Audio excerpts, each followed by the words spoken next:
Listen, I'm up here to do a really easy job, is introduce our next speaker. But before I do that, there are a couple of wonderful women that I want to make mention of who need some acknowledgement about how we got here at Qtopia. Well, there's, to be honest, there's hundreds and thousands of people we can thank, all the volunteers.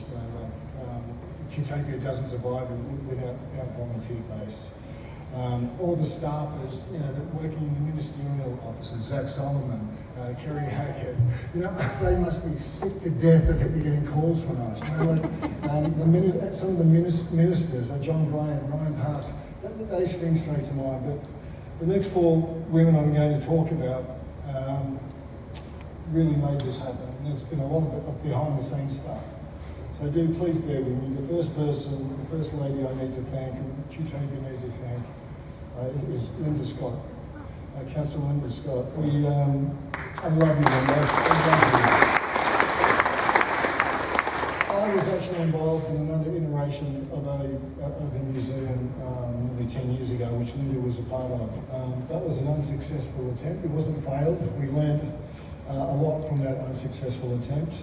And the first thing we learned, which Linda drummed into us, is we needed to get all levels of government involved if this was going to be successful. Council, state and federal. And Linda has been so steadfast with her advice since then. Through Linda's association, she introduced us to Clover Moore and the wonderful Sydney City Council. They gave us seeding funds and they really validated Qtopia 2 years ago. Thank you, Clover. That really validated our ideas of what we wanted to do. Linda Scott, I love you. I don't know where you are. Thank you. The next lady is, I've kind of had a bit of a crush on this lady privately for about the last 15 years, Penny Sharp.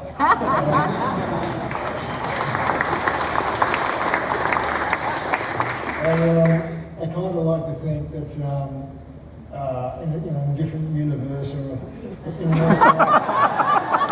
next life, if our preferences were a little different, that we might be more than friends. I love you, Penny. Oh, there you are. I love you, Angela.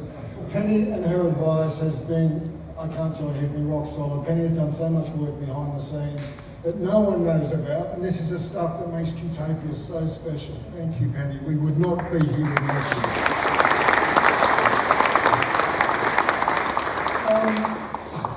And the next lady, which she's a bit of a god to me, I bow down to you, Tanya. Tanya to the set. Can you please, everyone,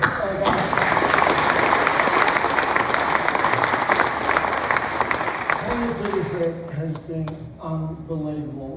When we first went to Tanya with this concept, Tanya's response was perfect. It was like, well, about bloody time, Sydney needs this place.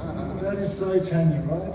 I mean, and all that she's done, and the steering and the advice, and since then has been fantastic. To just hear that announcement of the 1.5 million, I know, Tanya, you were indirectly responsible for a good part of that. Thank you, Rach. I love you.